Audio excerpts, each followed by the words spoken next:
Càmbar si diine sur ITV. alhamdulillahi rabbil alamin wasalaatu wasalaamu ala rasulillah. asalaamualeykum wa rahmatullahi wa barakaatu. ñu ngi leen di nuyu yéen ñëpp nga xam ne yéen a ngi ñuy seetaan ci ITV ici et ailleurs di sant sunu borom subhanahu wa taala bi nga xam ne moo ñu defal jàppandi ba ñu am sunu ñetteelu jataay ci seen émission càmbar ci diine. thème tey bi tomb mi ñu bëgg a waxtaane càmbar ko bu baax mi ngi aju ci li tubaab di wax violence faite aux femmes, muy ay xeetu mettital yoo xam ne dañ koo teg jigéen moo xam ni lëmbale na àddina bi waaye réew mu nekk ak na fa mbir yi tëddee. bu nu gisee suñu réew Sénégal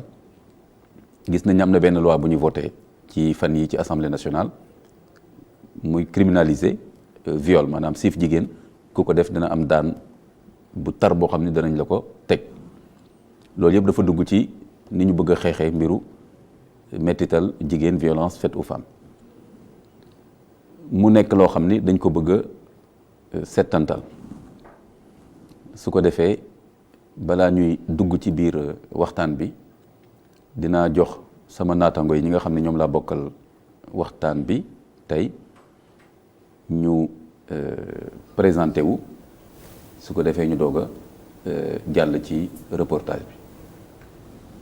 ki nekk sama ndeyjoor mooy soxna Safiatou Diop, ma bàyyi ko mu présenté wu ma doog a jox kàddu ñeneen ñi fi nekk. jërëjëf Imam Kanté, man soxna Safiatou Diop laa tudd, maay présidente réseau Siggil Jigéen bi ngeen xam. tabarakallah, kon réseau Siggil Jigéen danañ ko laaj après ndax jigéen dafa yàgg sëgg lu tax ñu bëgg ko siggil, loolu yëpp dina dugg ci biir waxtaan bi. dina dugg ci biir waxtaan wi. aywa maa ngi nuyu nag soxna yi yëpp ci Sénégal, waande di nuyu aussi suñu càmmiñ yeeg suñu jëkkër yeeg suñu doom yu góor yi ak suñu nijaay yeeg suñu baay yi, ndax ci waxtaan wi la ñu bokk te am nañ ci importance. tabarakallah, loi boobu ñu voté assemblée nationale pour criminaliser siif jigéen, viol, noo gisee loi bi jaadu na, daan bi egg na fi ngeen ko bëggee wala est-ce que am na lu ñu war a mottali? Imaam, yaakaar naa ni bala ñoo egsi ci loi bi war nañu mën a waxtaanee li indi loi bi. xam naa ne Sénégal yëpp xam nañu ko, waaye du tere ñu baamtuwaat ko parce que dañu toll ci jamono bi nga xamante ni di baamtuwaat am na ci solo lool. ku nekk xam na métital ak xoñoñal jigéen ni yàgg na ci àdduna nag. du Sénégal rek, àdduna bi yëpp ñoo ko jàmbat jooy ko. Nations Unies jël ci ay dogal yàgg na, ndax yàgg nañ ko càmbar. daanaka mën naa wax ni ñaar fukki at ak juróom a ngi nii ñu ciy wax depuis la plateforme de Beijing, et jiitu na sax plateforme Beijing, waaye date bi ñuy jàpp moo di datu 1995 bi nga xamante ni àdduna daje na ca Chine taxawal plateforme Beijing ci fukki poñ ak ñaar pour loo xamante ni dina suqali jigéen ci biir askan wi pour que mu mën a sóob loxoom ci biir développement. kon may ma foofu, jàppal ma foofu ci sommet Beijing bi dinañ ci dellu si. parce que après dinañ la jox parole comme l'expert du jour. duñ tuddee gaaral bi bu ko defee nga gën a faram-fàccee tomb yooyu ak jaar-jaar yooyu. très bien léegi ma jox sama ndeyjoor ma jox soxna Ndey Diop moom tamit mu présenté wu. auzu billahi mina sheytaani rajim. bismillahi rahmani rahim. allahumma salli wa sallim wa barik ala sayyidina wa mawlana muhammadin wa ala alihi wa sahbihi wa sallama wa baraka. barke borom Tuuba. Imam, ñaa ngi leen di nuyu, di leen ziyaara, di am mbégte ci partager plateau càmbar ci diine, di nuyu ak di ziyaara bu baax soxna Nafisatu Safiatou Diop. soxna Safiatou Diop. soxna Safiatou, maa ngi koy nuyu bu baax di ko ziyaara, di nuyu bu baax oustaz Zakaria Cissé. oustaz Zakaria moom tamit, di ñaan ci kattanu yàlla ak mbaaxam lu ñu fi wax rek mu doon luy defar ak luy jàppale jigéen ñi ak jullit. tabarakallah, oustaz Zakaria, man ak yow ñoo bokk ci kër gi ci wàllu li ñu mën a tuddee le personnel religieux. ñooy animé émission yu bari fii waaye nam ay activité am dafa yaatu imam la oustaz la daanaka lu ñuy yëngal ci l'islam ci réew mi dana ci dugal xam-xamam dugal ci loxoom léegi ma bàyyi ko moom tam présenté wu balaa ñuy dugg ci biir waxtaan bi. alhamdulillahi ala ni'matil islam summa salaatu wa salaamu ala ashrafil mursalin muhammad ibni abdillahi wa ala alihi wa sahbihi wa sallama tasliman. asalaamaaleykum wa rahmatullah mbokki Sénégal mbokki bitim réew ñuy topp ITV programme bi rawatina programme bi di càmbar ci diine imam Ahmad Muxtaar Kanté di ko def di ko jagleen nuyo di nuyu soxna si ñu jàkkaar loolu muy expertu bis bi muy soxna Safiya ak soxna Ndey bi nga xam ni moom a féete càmmoñ ak mbooleem ñi nga xam ne ñooy tax ñu di gis ak di ñu dégg ak kilifa kër gi yëpp ak ñi nga xamante ne ñoo safoo ITV di ñaan yàlla mu jëfal ñu tawfiq ci li nga xam ni moom la ñu jublu. tabaarakallah kon nag ñu dem seet sunu mbokk yi sunu xarit yi sunu am di jàmm yi techniciens yi ak reporter yi nga xam ne ñoo demoon sur le terrain am lu ñu taataan ñu koy tuddee ay reportage ñu jàllale ko doog a yeggali waxtaan bi. bundu xataal jigéen wala sax góor li ñu koy gis bëri na dafa di ne bu jigéen yi moom moo ci gën a fës waaye it gën cee bëri doole xeeti bundu xataal yi nag dañoo wute lool bokk na ci dóor xasaate saagawaate ba ci sax sa wàllum koom loolee lépp mun nañ koo def ngir bundu xataal la nemmeeku gi nag mooy diirum ñetti at yi lu tolloog ñetti junni ak juróomi téeméer ak ñeent fukk ak juróom benn dañ leen doon bundu xataal di sàkkuwaate wala sax siif lim gi toll ci juróom benn téeméer ak juróom benn fukk ak juróom ñetti gone boo déggee gone nag mooy xale yoo xamante ne seeni at dañu ko xayma ci fukk ak juróom benn jàpp fukk ak juróom ñaar waaye juróom ñaar téeméer ak juróom benn ci ay soxna ay bundu xataal yu metti sàkku nañ leen wala sax ñu siif leen ba ca gën a yéem nag mooy weerub janvier bi jàpp weerub novembre ci atum 2019 bi daal dinañuy faat lu tolloog fukk ak ñeent ci ay soxna ñenn ñi dañ leen a sàkku ba noppi ñeneen ñi dañ leen a bëggoon a sàkku ñu bañ looloo waral nag ñu daal di def ab taxaw seetlu xool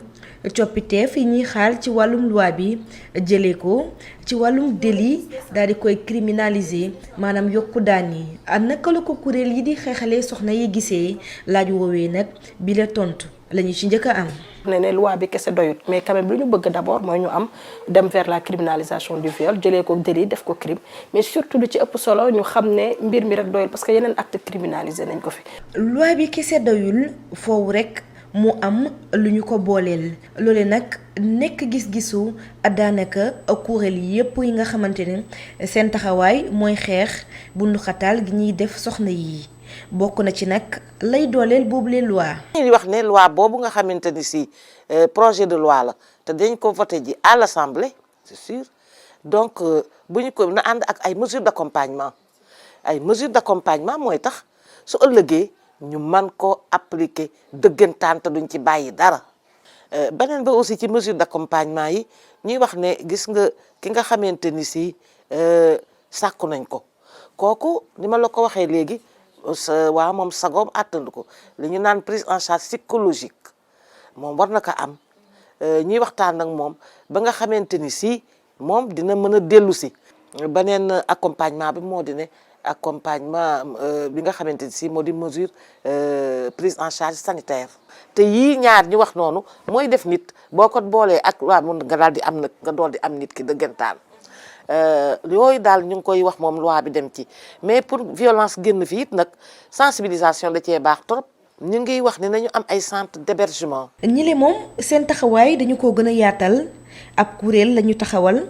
dajale ci ndaw ñi moo xam góor di jigéen waaye te soxna yi ngir amal ab document. campagne dafa jot on avait mobilisé les organisations de jeunesse et quelques organisations de femmes pour que ñu travailler ci benn document de plaidoyer boo xamante si ni ay actions yoo xam ne population bi ñoom ñoo koy def pour accompagner donc cette loi là te loolu c'est important à notre niveau parce que loolu moom mooy rôle population bi ak rôle organisation OSC yi ci côté loi bi tant que loolu defuñu ko mu accompagner loi bi dafay sooke benn tànk rek lay def parce que loi bi daf fiy nekk waaye la tax démb ak bërki démb dafay nekkaat ba tey pourquoi parce que position ak li nga xam ne mooy décision ak engagement bi ci waroon nekk pour que population yi tey mën a sensibiliser wu yeewu bu baax a baax ci mbir mi donc loolu du ci mën a feeñ dëgg donc il faut que d'abord ñu am loi bi mais également ñu am des mesures d'accompagnement ci biir loi bi. waaye nag mbir mi foo ko nattu rekk weesu na ko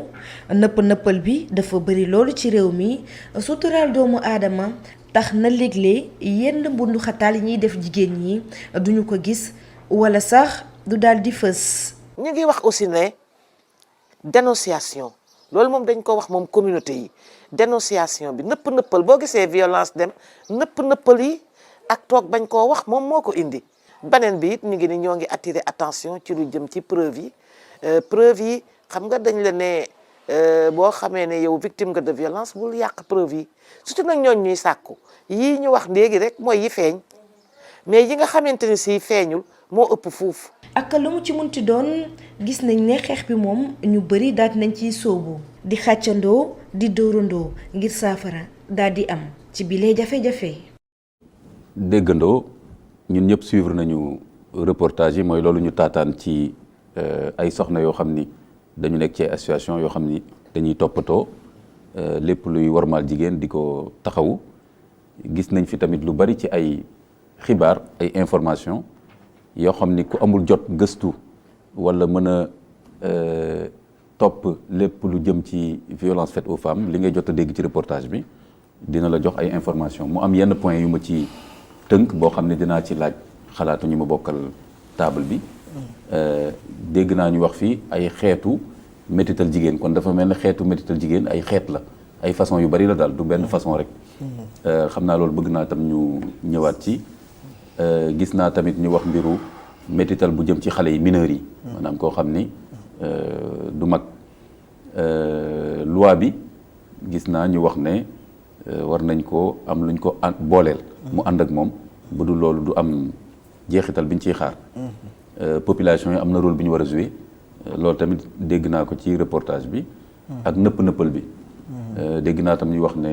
bañ a dem boole métit yooyu ñu def jigéen ñi moo tax loolu di gën a law kon daal loolu laa tënk waaye ñun ñëpp ñoo ko dégloondoo su ko defee damay njëkk a jox soxna Safiatou mu wax ñu moom tam lan la jot a dégg ak téye ko ci reportage bi mais dinañ ko gën a xóotal après bu ñu la joxee kàddu ci gaaral bi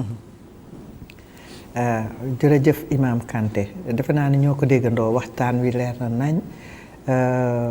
soxna Penda wax na exactement li nga xamante ni moo xew ci dëkk bi moo di métital bi ak xoñoñal bi bari na te du caagante ni benn type la rek dafa am manifestation yu baree bari yu xamante ni dañ ko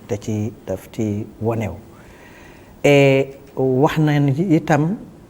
li ma ci jot a dégg moo di wax na itam li nga xamante ni mooy loi yi am wande li nga xamante ni mooy des itam te ñu war koo def accompagnement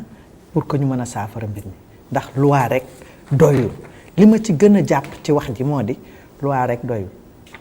waaw ndax dañuy wut fi mu nekk saafara te ku nekk xam na ni ay loi amoon na tey jii ñu ngi jëm ci projet de loi bu bees wante loi boobu est-ce que doy na pour que ñu éradiquer maanaam ñu dindi fi métital ak xoñoñal man dama ànd ci li mu wax ni loi bi rek doyul dafa des yu baree bari te ni mu desee du càggante ni ci wàllu gouvernement bi rek mais pàcc bu nekk ci askan wi da nga cee am wàll woo xamante ni war nga ko mën a jouer te dinañ ci dellu siwaat pour càmbar loolu bu baax a baax. D'accord soxna Ndeye Diop lan nga jot a retenir ci reportage yi lan moo gën a frappé sa esprit est-ce que li ñu fi wax yëpp loo miinoon la bettu la wala am na loo xam ne jaaxal na la ci wala information yoo xam ne amoo ko woon bismillah. xamoon naa ne jigéen ñi ñu ngi dund jafe-jafe ci seen nekkin violence yi moom defe naa ñëpp mën nañ ko constater ndoo li soxna si wax nag ne day mel ni faaw ñu càmbar situer responsabilité yi ba xam bu baax a baax sababu violence yooyu lan moo koy indi te buñ ko dee càmbarit dañ koy nag càmbar ni émission bi tudd dafa tudd càmbar ci diine kon bëtu diine la ñuy teg ci lan moo war a waral violence yi di am ndax fi diine sange woon jigéen tëj ko fa ndax bu fekkonte ne woon ne jigéen ma ngi ko nangul diine ndax violence yooyu dina am ndax donte tamit jigéen ñi sàmmante nañu ak loolu terewul violence bi nga am loolu yépp ay càmbar la comme ni nga ko waxee lu ci nekkit ñu ko càmbar nag ci diine ndax jullit bi moom saa su nekk rek lu muy teg bët day natt ak di màndaxe ci diine kon comme ni nga wax rek bu ñu yeggee ci xóotal incha allah. tabarakallah kon oustaz Zakaria même laaj bi laa lay laaj rek yow tamit ci société bi nga nekk imam am na yu bëri yoo xam ne yow sa bopp yaa ci teg sa bët wala ay nit ñëw ci yow yooyu gis ci koñ bi yooyu gis ci presse bi reportage bi est-ce que dafa indi ay xibaar yoo xam ni daf la bett ci réew mi nga nekk Sénégal wala daanaka bettu la lan daal nga ci bëgg a def comme sa premier sara commentaire booy def balaa ñuy xóotal waxtaan bi. jërëjëf imam Ahmad Mukhtar Kanté gannaaw bi ñu sante soxna yi ak li ñu jiital moom li jiitu mooy violence moom dañ koy condamner ak façon bu mu mën a doon moo xam ci wax la moo xam xas la moo xam saaga la moo xam wax bu ñaaw la parce que ñetti mbir laa seetlu ci li ñu wane ci reportage bi mooy li ñu wax violence bi yóbbu ko ci wax bu ñaaw ak jëf bu ñaaw ñaareel bi mooy loi bi nga xam ni voté nañ ko ne am yoo xam ne da koy topp mu ànd ak moom ñetteel bi mooy nañu yee nit ñi nañ leen xamal daanaka bu ma doon tënk ci ni ma déggee reportage bi ñett yooyu moo ci gën a fës mais booy xool jàpp naa ni en tant que jullit violence bu ñuy def ci jigéen daf may bett parce que naka la jullit di jàngee alquran jàng sunna yonent yàlla Muhammad sallallahu alayhi wasallam ak li ñu wax ci sëy ak ni ñu war a jàppee jigéen ak couple ci boppam góor sol dàllam gis jigéen mu jaral ko muy dox di dem di ñëw di wax ñu laaj ko alal mu génnee alal joxe alal boobu ñu wax jël ko mu dëkkal ko yor léppam nekk ak moom après amul fu mu mujjee ak moom pour dóor lan moo waral loolu saa fan la mujj ak xas lan moo waral loolu parce que yaakaar naa du loolu mooy commencement bi tàmbalewul foofu parce que bu tàmbale woon foofu ànd du am mais lan moo dugg ci biir lan moo xew ci biir ba cofeel boobu nekkoon ci biir raayante waxante wax bu nooy wax bu rafet bëggalante kontaan ku nekk di jéem a kontaanal moroomam lan moo xew après ba mu mujje fii yaakaar naa loolu moo war a jàngat dëggantaan voilà comme ni ko soxna si waxee lan mooy cause yi lu waral loolu su ko defee après bu ñu ñëwee ci gën a xóotal incha allah mën nañoo gën a xóotal parce que l'islam comme ni ñu ko waxee parce que li ñu wax mesure d'accompagnement yi ñu wax ak yu mel noonu ñu wax ne am suivi ñu topp ko ci wàllu fajam ci wàllu xelam ak yu mel noonu mais nit bu defarul dara defaran yaakaar naa li war a jiitu ci loolu mooy ñu defar nit quoi loi ak lu mu baax ak lu mu jub ak lu mu dëgër nit moo koy appliquer lii baax na nit moo koy def lii baaxul nit moo koy bàyyi kon nit kooku bu fekkee ne moom ci boppam demul ba yëg ni lii baaxul dama ko war a bàyyi lii baax na dama ci war a dem non problème am na parce que loi bu ñu mën a tëral te nit defaruwul loi boobu day nekk rek encre bu ñuul ci kaw këyit bu weex mais du am jeexital. waaw am na lu am solo loo wax oustaz Zakaria dinañ ko gën a xóotal nga ne foog nit ki defaru comme yow imam nga oustaz nga dama jàpp ne kon da nga jàpp ne islam am na lu mu proposé pour nit mën cee defaroo et que suñu jaaree foofu lu bari dana lijjanti ko kon dana ñëw ci gën koo xóotal wax nga tamit lu jëm ci couple bi jëkkër ak jabar ci l'islam cofeel ba ca war a am ak lan moo ci rax ba loolu am donte woon sax nag affaire violence faite aux femmes yi xam naa di nga ci ñëwaat Safiatou dépassé na cadre couple parce que leen tay benn xale la ñuy siif wala yu mel noonu kon ci wàllu yëpp dinañ ci ñëwaat mais soxna Safiatou Diop présidente réseau Siggil Jigéen balaa ñuy dem sama beneen jéego bi nga xam ni mooy gaaral bi xam dinañ la jox ay minutes nga gën a faram-fàccee dossier bi est-ce que damay poser problème mu quantité ak typologie mooy est-ce que métital jigéen maanaam dafa gën a bari wala ni ko ñenn ñi di waxee xëy na léegi média yi ak tamit dolleeku doomu aadama yi démographie bi moo tax léegi chaque jour nga dégg dara day mel ne kon léegi bis bu ne ñu ngi métital jigéen ñu ngi rey jigéen ñu ngi dóor jigéen wala média yi ak densité population yi mooy tax mu mel ne dafa gën a bari ci réew mi est-ce que am ngeen ay jumtukaay yu tax ngeen mën a wax ne waaw Sénégal métital jigéen dafa gën di bari beneen bi mooy xeetu métital jigéen est-ce que dafa am ay xeet yu bees yu ñëw ci réew mi wala xeetu métital jigéen yi fi mësoon a nekk ñi ko doon xam léeg-léeg jëkkër ak jabar xeex wala léeg-léeg nangam yu mel noonu wala dafa am yu bees yow dolleeku loolu tam bëggoon naa nga dugalaale ko ci sa biir waxtaan mais kon loolu dama la ko jox rek nga dugalaale ko ci sa biir waxtaan su ko defee ñu jàll ci sunu tomb bi ci topp muy gaaral bi waaw kon gaaral bi mooy dañu bëgg émission bi noonu la tëddee mooy que dañuy invité koo xam ni ñu ngi ko tuddee l'expert du jour tey on a une experte du jour koo xam ni jaar-jaaram ak xereñam yayoo na ñu woo ko ci lu mel nii mu ñëw waxal ñu bu baax dossier bi lan moo ci nekk dëgg-dëgg gis nga ñaar yooyu ma la jox xam nga ñaar yooyu koo xam ne miinoo dossier bi mënoo cee tontu koo xam ne da ngay wax di sànni rek comme ñëpp mënoo cee tontu léegi nag ak yeneen tomb yi nga xam ne dama la ko joxaale ci biir même bi ñuy préparer émission bi su ko defee ñu wax la lu mat à peu près ay fukki minutes nga tënk bu ko defee même loo jotuta waxtaane après ci biir plateau bi dinañ dellu soit pour nga am temps eggali point boobu kon bismillah. jërëjëf oustaz xam nga bi ñuy démarrer maa ngi lay campeel contexte bi au niveau international pour ñu mën a ñëw ci réew mi nan la fi tëdde nee naa la àdduna ci boppam dañu xam ni loolu daf fi am yàgg na jiitu na suñu juddu ñun waaye communauté internationale daf ko commencé woon di ko càmbar ñaar fukki at ak juróom a ngi nii ñu ciy waxtaan depuis plateforme de Beijing bi jiitu na ko wante ci plateforme bi la ñu gën a taxawee ci waxtaanu métital ak xoñoñal jigéen ak di ko sàkku ci lu ko neexul ak yan anam lañ ci mën a taxawal pour que loolu mën fee deñ parce que dafay gàllankoor développement bi gàllankoor doomu aadama yi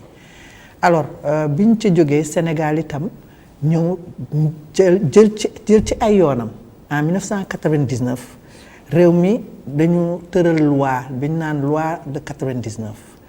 boo nga xamante ni dafay pénaliser les violences et particulièrement l'excision maanaam njongalum jigéen ak métital ak xoñoñal ak dàq ak façon yi nga xamante ni am na ci biir askan wi yépp te moo muy dellu si ci sonal jigéen ak di ko métital ci yaramam ak ci xelam ak ci dundam alors ñuy dox ba en 2005 ñu teg loi bi nga xamante ni moom la naan loi sur la santé de la reproduction mu di loi SR en 2005 loolu itam ci contexte sida bi ñu wax parce que am na ci yoo nga xamante ni ci wàllu sida ci métital ak xoñoñal ak sàkku jigéen ci lañ koy transmettre sida ba tax loi boobu taxaw pour aar wërgu yaramu jigéen ak wërgu yaramu njaboot gi yépp ci loolu alors jigéen ñi nag am ci taxawaay bu am solo parce que loi de 99 bi ñun ñii ñoo ko xeex booba réseau Siggil Jigéen en 95 la taxaw ànd ak organisation yu baree bari bi ñu jógee Beijing ne contexte bi nga xamante ni Sénégal toll na ko il faut que ñu am loi boo nga xamante ni dina aar jigéen ñi parce que métital bi gën a metti moo di jàpp jigéen xarafal ko te wàññi ay cërëm déjà loolu wàññi xelam la dindi ci moom lu bari ba àddunaam loolu daf koy affecté ba pare su bis buy am doom bis bu amee ëmb dafay indi ndeetalu jigéen ci wàllu njurum doom taf parce que dafay yàq ay organes njurum alors ñu ni loolu il faut ñu am loi boo xam ne dinañu aar ci loolu ci la Sénégal jëkkee jëlee loi wu 99 bi pénalisant l'excision ñu continuer xeex bi ne métit yi mu di saaga mu di dóor mu di violence verbale dafa doon loo nga xamante ni lu ñu war a dindi ci askan wi la. alors li nga xamante ni nag contexte bii ñuy dund en 2019 posé nga ma question à savoir est-ce que dafa gën a bëri wala dañu koy fësal lii lu yàgg la ci askan wi ku nekk xam na ni ci biir njaboot gi danañu sàkku jigéen ci biir kër gi ñu naan ko inceste diggante rakk ji ak mag ji diggante jarbaat bi nijaay ji baay bi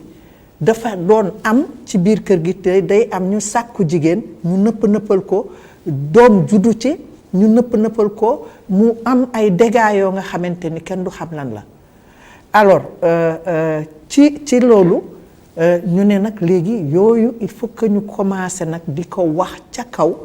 dindi la loi de l'omerta teggi ko askan wi di ko fësal mbootaayu jigéen yi di ko saytu ci biir gox yi. ci loolu bi ñu tegee lu mel ni AJS teg programme li ñu naan boutique de droit li tax affaire bi gën a feeñ gën a fës fii ci Sénégal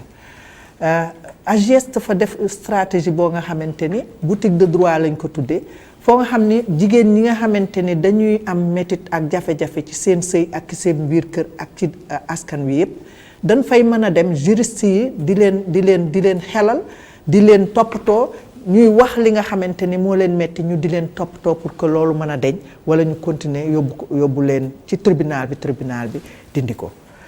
alors ci lañu AJS seetlu ni ci boutique de droit yi jigéen ñi li ñuy ñëw di fa nemmeeku di fa waxi violence ci seen biir kër mettital ju leen seen jëkkër di def sàkku boo nga xamante ni dañ koy dénoncer chaque jour que jëkkëre ni sàkku nañu doom yi nga xamante ni xale yi tuuti lañu ñu sàkku leen ci loo xamante ni jaaduwul ba ci biir mag ñi viol yi ak violence yi doon loo nga xamante ni ci quartier populaire yi boutique de droit yi dañoo fësal ay statistiques yu leer ni dafay nit yi dañuy ñëw di ko wax di ko dénoncer ci boutique bi di wax ni am na presse bi aussi di ci yokk di ko wone chaque jour que jëkkëre boo ubbee journal di nga gis ni wax nañ ni bi jigéen bi wala doom ji wala mag bi def nañ ko nii def nañ ko nee def nañ ko nii. alors ñu gis ni nag kon action wu jigéen ñi doon na loo nga xamante ni gën na fësal li nekkoon ci biir askan wi parce que ci biir njaboot gi dañ ko daan nëppal kenn daaw ko ñeme wax waaye comme organisé wu nañu dugg ci biir askan wi di waxtaan ak jigéen ñi ñu am fu ñu koy jooyee loolu tax na mbir mi gën a fës li nga xamante ni daana nekk ci biir kër gi te kenn du ko xam ñaareel ba mu di presse bi ni mu demee donc le boom médiatique tax na ñu gën a gis ni ci biir askan wi lii dafa doon jàngoro joo nga xamante ni mi ngi law te mi ngi gën a sonnal jigéen ñi du caagante ni rek mettital ci biir sëy mais viol bi maanaam sàkku jigéen ci lu ko neexul loolu fësal bi ko presse bi di def loolu moo gën a tax tey jii ñu gën ci am firnde gën ci mën a am taxawaay pour ñu mën ko saafara waaye lii lépp daana fi am ku ne xam na ni ci suñu biir société li daana fi am wante bu njëkk nañu ko daan gérer ci biir famille bi dafa bokkatul léegi ak ni nga xamante ni noonu lañ koy gérer parce que loi am na droit am na organisation de femmes yi am nañu presse bi am na et donc loolu dafa doon loo nga xamante ni phénomène la bu nu boo xamante ni suñu góorgóorloo war nañu koo mën a fësal ba askan wi yépp dégg ko at yii nag nga xamante ni dugg nañu ko mu di ñetti at yu mujj yi liñ ci seetlu moo di rey bi dafa fës te bari mën nañu wax ni statistiques yi wane na ko wax nañ ko fii fukki bakkan ak ñeent faat nañu ko ci ay jigéen ci ñii sàkku leen la ñii jël seen alal la ñii mettital leen la et cetera et cetera alors loolu nag doon phénomène boo nga xamante ni kenn mënatu ci noppi il faut que ñu taxaw wax ci fësal ko lijjanti ko ba nga xamante ni yoon dinañu may ñu mën a organiser askan wi ba saafara li nga xamante ni mooy problème bi. alors loolu mooy contexte bi nga xamante ni ñu ngi koy dund maintenant tey jii mën nañu wax ni amoon nañu loi wu 99 am nañu ay yeneen loi lu code pénal bi wante terewul phénomène bi di nekk ñu ñaan président de la république mu tontu ñu répondre ñu tegaat encore beneen projet de loi bu bees ni ñu criminaliser le viol et def perpétuité bu fekkente ni cas bi egsi na ñu ne loolu lu baax la donc organisation de femmes yi am nañu ndam foofu parce que au moins nguur gi dégg nañu ba tax président de la république indi loi bu bees boobu nga xamante ni mi ngi ci kaw place assemblée nationale kenn voté gu ko maa ngi préciser ni loi boobu kenn voté gu ko c'est un projet de loi sur la table de l'assemblée nationale fas nañu yéene nag jàpp ñu voté ko wante li ñu war a jàpp ci mbir mi moo di comme on l'a si bien dit voté loi boobu taxul ñu ni su ëllëgee mbir mi dina dindeeku ci Sénégal ba mu set wecc loi rekk doylu sëñ bi wax na léegi ni nañu defar doomu aadama yi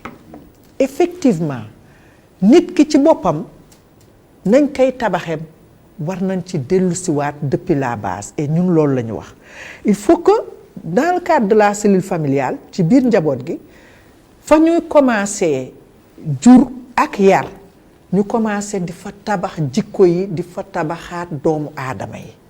et loolu nangu nañu ko parce que sunu diine ci boppam moo ko wax bu ñu tegoon ci diine islam defe naa ni njaboot gi mën nañ leen a yar ci diine kon lii nga xamante ni mooy arrivé mën na bañ a arrivé tey jii waaye li ñu constaté moo di yar bi dafa des lu bare ci société Sénégal et lii waral nag yar bi des ndax moo di famille yi disloqué wu nañu depuis mën nañu wax ni depuis l'ajustement structurel dans les années 80 la famille bi commencé di tas ba njaboot gi kenn mënatu leen a yor parce que ndey ak baay nekkatuñ ci biir kër gi pour yar njaboot gi teg leen ci yoon mën nañu wax ni aussi tradition yi loo nga xamante ni la lu baaxoon la parce que maam dafa daan nekk ci biir kër gi ñu nekk ak nijaay ak ay baajan ak ay tante ñuy sàmm njaboot gi léegi njaboot gi benn kër lay doon boo nga xamante ni yaay ji ak papa ji ak doom ji rekk ñoo fay nekk dootuñu amati ñu leen taxaw mu doon loo nga xamante ni problème la waaye d'abord solution bi première bi à part la loi moo di ñu songaat yar bi ci biir kër gi seetaat jikko yi nga xamante ni moom la ñuy sëyee d'abord depuis ba ñu bëggantee di sëy ba fas yéene samp njaboot teg ko ci respect teg ko ci diine teg ko ci yërëm jigéen beneen bi moo di bu ñu jàllee yar bi ci biir kër gi ñun société civile am nañu devoiru ànd ak communauté yi au moins expliquer leen li nga xamante ni moom mooy loi bi parce que loi bi dañ koy teg wante askan wi ci boppam mën na bañ a comprendre li nga xamante ni nekk na ci loi bi et loi bi ñun ni ñu ko gisee ñun en tant que organisation moo di loi bi dafa war a doon instrument boo nga xamante ni dafay dissuader ñaanu ñu yàlla mu doon yar buy dal mais dañu ñaan yàlla loi boobu doon loo nga xamante ni xëbal la boo nga xamante ni képp ku ko xam comprendre li nga xamante ni moom la tënk ni soo sàkkoo jigéen ci lu ko neexul soo ko gaañee soo ko reyee di nga tëdd sa giiru dundu kaso que mu doon loo nga xamante ni ñëpp xam nañu ko ba ñu nit ñi mën ko éviter bàyyi métital ak xoñoñal ak sàkku jigéen ak lépp loo nga xamante ni dina ko gaaral ba mu di leen indi ci loolu parce que muy doom yu jigéen yi muy doom yu góor yi ñun ñoo leen jur ñun jigéen ñi te bëgguñu ci kenn loi bi tegu ci sa gannaaw ëllëg mu doon métit boo xam ne ci biir askan wi lay delluwaat mu di boobu itam ci solution accompagnement yi lañu ko clé ñu ne il faut que ñu waxtaan ñun ci suñu bopp ñu jël engagement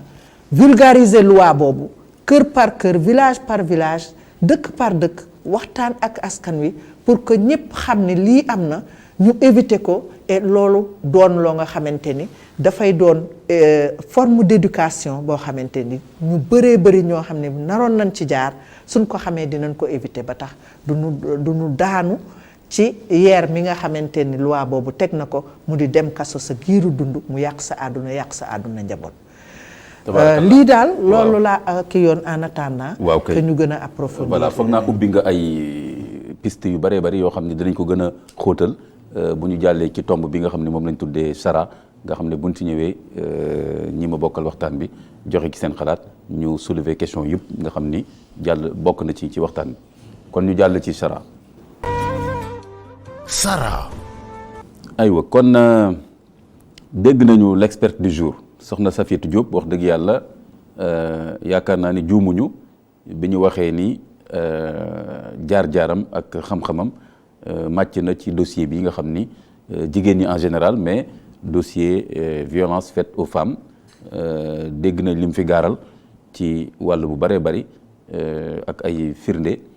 su ko defee léegi dañuy ubbi waxtaan bi am na lu bëri lu mu fi wax loo xam ni ay xibaar la am na yoo xam ni tamit mën nañ wax ne gisinam la wala gisinu association bi mu bokk Siggil Jigéen wala yeneen association yi nga xam ne day liggéey ak ñoom ci wàll bi su ko defee dama bëgg léegi jox kàddu tàmbali ci soxna Ndeye Soxna Diop li nga jot a dégg ci Safiatou Diop mu wax ko ci wàllu métital bi ñuy jëmee si jigéen ñi lan nga ci bëgg a Sara te nga yóbbaale tamit sama laaj yi mooy pour yow dëgg-dëgg lii lan moo ko sabab ak tamit conséquences yi lan la moo xam ci jëmm ku jigéen kii moo xam ci société bi ci famille bi ci quartier bi ak tam yan solution lañ mën a fexe ba réew mi su ci góorgóorloo ñu mën a saafara wala boog wàññi bu baax lii nga xam ne mooy métital bi ñuy métital jigéen ñi. waaw lii nga xam ne daal nga baal ma tam ma dolli ci tamit rôlu l'islam ak rôlu aada yi am na lu ci soxla si jot a wax yaru diine bi ak aada yi est-ce que aada yi dañ fiy jóge yéen aada lañ war a delloo si est-ce que aada yëpp tamit jekk na ci jigéen ñi ak l'islam bi lu ci yoonu l'islam wala yooyu yëpp ñu dugal ko ci biir waxtaan bi. xam naa daal li ma jot a dégg ci li gën a lëng ci statistique yi nga xam ne soxna si indi na ko mooy ni ko imam Zakaria waxe rek moom lu ñaaw la loo xam ne nit mënul ludul di ko naqarlu ak di ko metitlu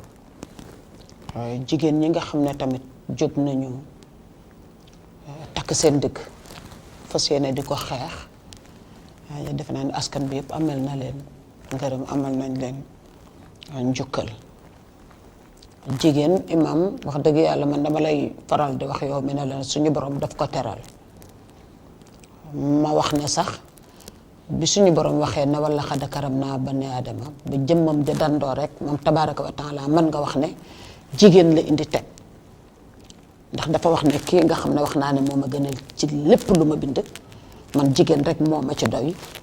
ci mu dencal ma ko ci buy nekk xale mu veille ci intégrité physique am ba du lakk du dagg dara du ko jot ma ne suñu borom def foofu politique bu doy waar ndax dafa fexe ba jigéen li ma koy sàmmaloo gënal ko boppam moom mi koy sàmm kon xam nga sàmm googu dina ñëw kon jigéen ñëw nekk ci humanité nekk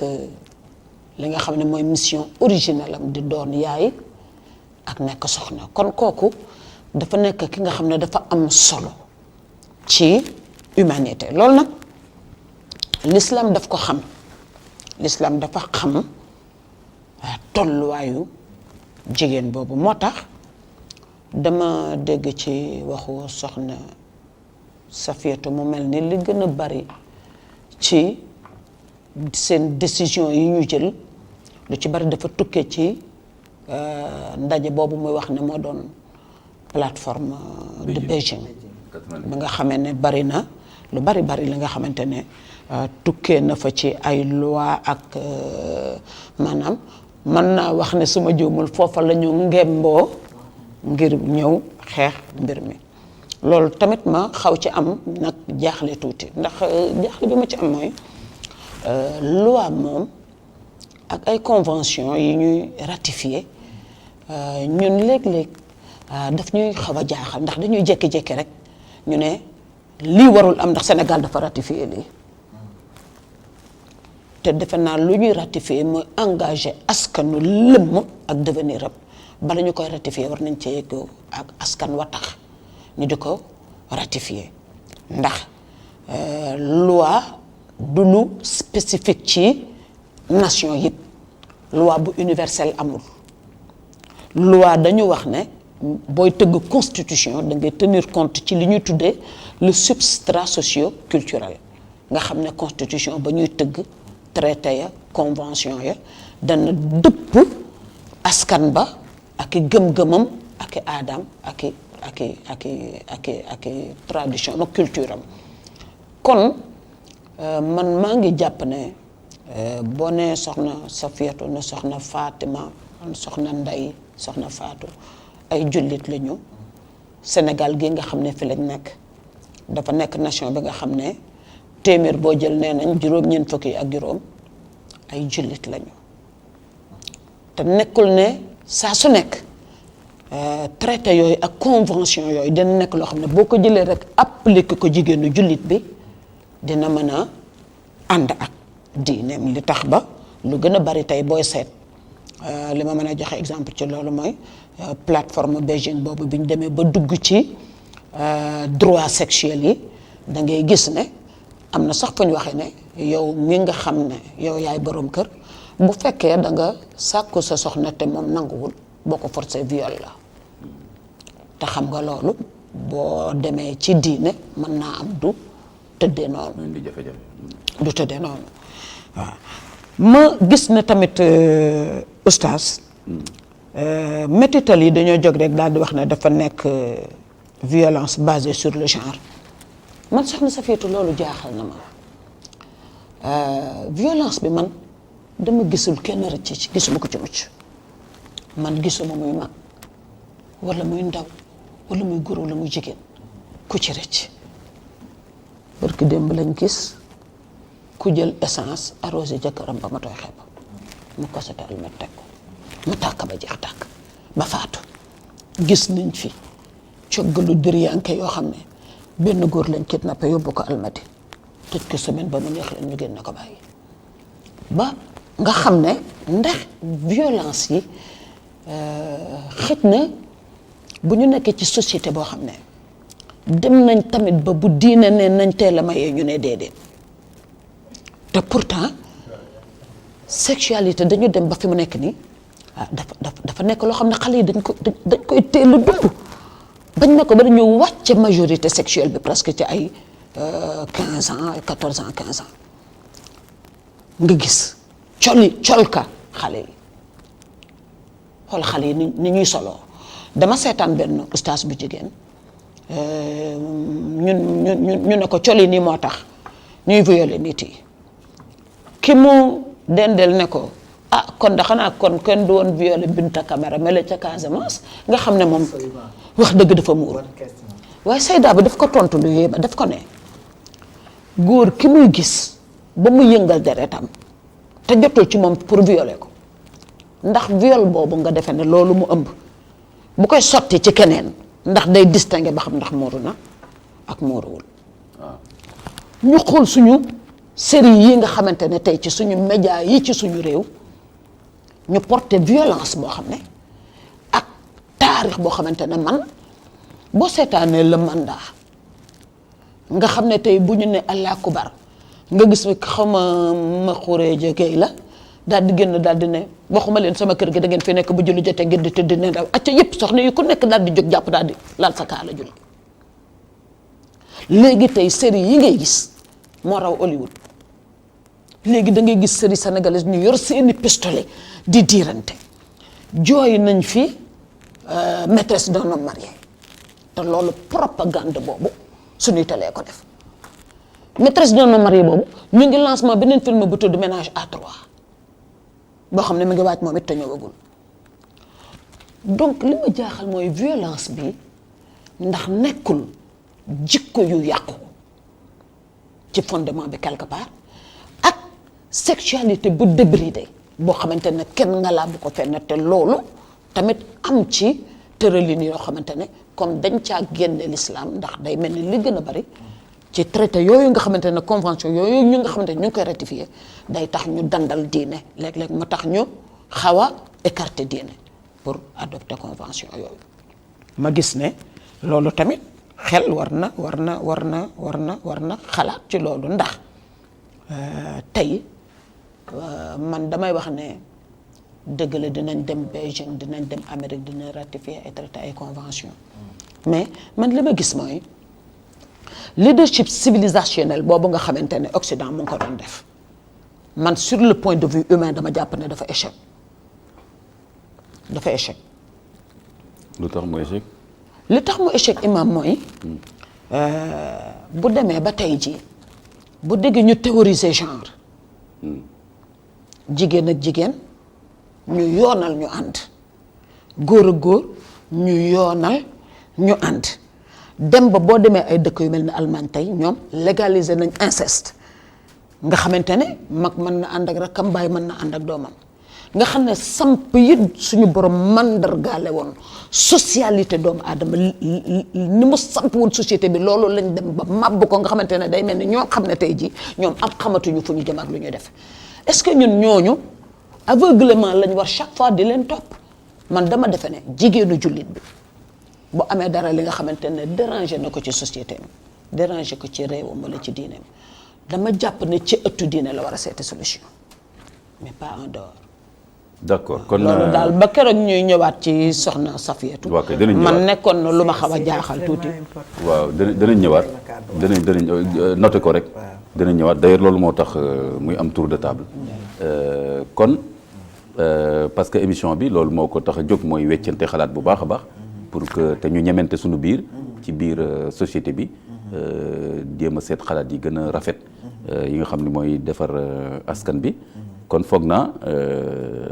yu am solo jot na fi feeñ soxna Ndeye Diop balaa may jox oustaz am na benn wala ñaari point yoo xam ne bëggoon naa ci am rapidement sa xalaat après oustaz tam dina ci waxaale bu ko defee Safiatou jëlaale ko buy ñëwaat ci commentaire am mooy gis naa association jigéen ñi ñu insister ci ñaar benn bi mooy gis nga boutique de droit yi ak tamit bàjjanu gox ak tamit dénonciation yow nan nga gisee loolu parce que am na ñoo xam ni boo gisee ma poser question mooy li ma ci gëstu gis ko am na ñoo xam ne tey jii ñoom dañuy remettre en cause bàjjanu gox yi li ñuy liggéey maanaam peut-être c'est pas que bàjjanu gox yi ci boppam du lu am solo parce que jigéen bu ñu formé muy jàppale famille yi baax na mais am na ñoo xam ni dañu gis ne bàjjanu gox léeg-léeg mu def loo xam ni du sañ-sañam maanaam man miy góor fa ma jaar yëpp bàjjanu gox bi fekkewu ko ma ñëw takk sama soxna am samay problème sama kër génn dem liggéey benn jigéen ñëw sama kër waxtaan ak sama jabar ak samay doomi jigéen am yu mu wax ak ñoom te fekkewu ma ko est-ce que loolu jaadu na kon loolu par exemple question la beneen tomb bi mooy que boutique de droit yi ak boutique de droit am na ñoo xam ne dañu gis ne boutique de droit loolu tamit dafay fragiliser famille parce que bu fekkee lu xew ci kër ga léegi jigéen bi li muy njëkk a xalaat mooy naa génn kër gi dem fële ñoom ñoo ma mën a wallu kon dootul wóolu ne kër gi mën nañ koo dimbali te dafa mel ne balaa boutique de droit yi di am kër amoon na fi ay mag ñu ngi fi woon ay nit yu am xel ñu sage ñoo xam ne am na médiation yu ñu doon dox ci tradition di ko waxtaanee mais léegi kon boutique de droit day substitué wu ci loolu kon day fragiliser famille loolu itam benn question la am na aussi beneen question te nit ñi nekk ci boutique de droit ba aussi ñan ñoo leen tànn est-ce que ña fa nekk ñoom seen i xalaatin ak seen i jikko est-ce que ñun bëgg nañ est-ce que man tey sama soxna su ma jàppanteeg moom mu daw dem ci boutique de droit ba est-ce que man wóolu naa kam fay fekk est-ce que da koy wax loo xam ne day tax soxna si ñëwaat ci kër gi ñu juboo wala est-ce que da ko naan demal boole sa jëkkër police ñu tëj ko daf la yëpp et cetera kon loolu tam question yu am solo la beneen question aussi loolu yëpp après yéen yëpp da ngeen ci mën a ñëwaat beneen question bi tamit mooy affaire dénonciation bi loolu tam ci biir bi may gëstu ci émission bi ak di ci waxtaan ak nit ñi am na ñu bëri ñoo xam ne wax nañ ma loolu mais imam il faut que affaire boobu ñu seetaat ko parce que am na yu bëri yoo xam ni ki sutura lañ koy régler pas ci médias yi wala ci dénonciation te ñoom dañuy insisté bu baax nëppal bee tax ñuy gën a la jël jigéen ñi di leen fonto di leen sonal mais est-ce que tamit li ñu tuddee nëppal est-ce que tamit du ne yenn saay bañ yàq lu gën a garaaw ci famille bi mooy tax léeg-léeg man sax ni bu ko gisee mooy en fait du nëppal du loo xam ne dañ koy nëbb mais nañ ko bëgg a lijjantee ci kër gi léegi association jigéen ñi par exemple association yu moderne yi ñoom façon boobu lañ d'accordul mais am na nu ñu ko doon lijjantee ci kër yi man ba ma nekkee xale da nga gis pas yi ñëw ci kër gi di gëm di génn te fekk yu mel noonu lañ doon lijjanti mais léegi ñoom dañoo wóolootul loolu dañoo jàpp ne léegi kon affaire bi dañ ko war a yóbbu tribunal jigéen ñi dañu yuuxu bañ a bàyyi rek ñu leen di nax ci biir kër yi di leen fonto ak yu mel noonu kon yooyu ay question de fond la ci suñu biir société bi yoo xam ni dañ ko war a waxtaane association jigéen ñi am seen droit seen liberté ci wax ne ñun jàng nañ psychologie ak nangam gis nañu lii moo koy saafara mais ñeneen tam ci biir Sénégal ñoom gis ne ñoom aada yi nekk Sénégal ak l'islam bi foofu lañ ko war a saafara loolu foog naa ay questions yoo xam ne la suñ ko xóotalul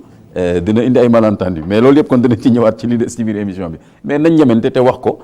ku nekk wax ci loo xam ne rek moom noonu nga ko gisee. bu dee mën nga posé woon question bi moom. waaw nga bu dee dénonciation. boo tënkee rek après dinañ ñëwaat xam naa dinaa soumettre loolu soxna Safiatou ndax man dama mës a ñëw di dugg ci sama kër ma ñëw di franchir buntu saal bi rek ma fekk sama doom yi ak seen maam ñu seetaan télé benn théâtre sénégalais bi ma ñëwee ma gis benn góor guy bërti ci kaw laal bi ak benn xale bu jigéen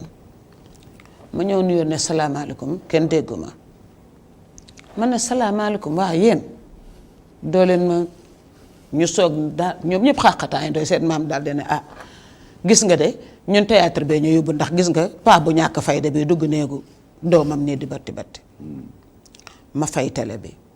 dugg toog ma ne seen maam Adama ne ama ne ko ndax xam nga ne bu dul woon tey jii théâtre bii ñu seetaan mën nañu dund ba dee te duñu xam ne papa war naa mën a dugg ci néegu doomam loolu tey jii bu fekkonte ne woon ne télé gaaralu ko rek xale mën na dund ba màgg du mën a xalaat ne man sama waajur war na mën a dugg sama néeg da am ci man soxla wala dara kon gaaral boobu xam nga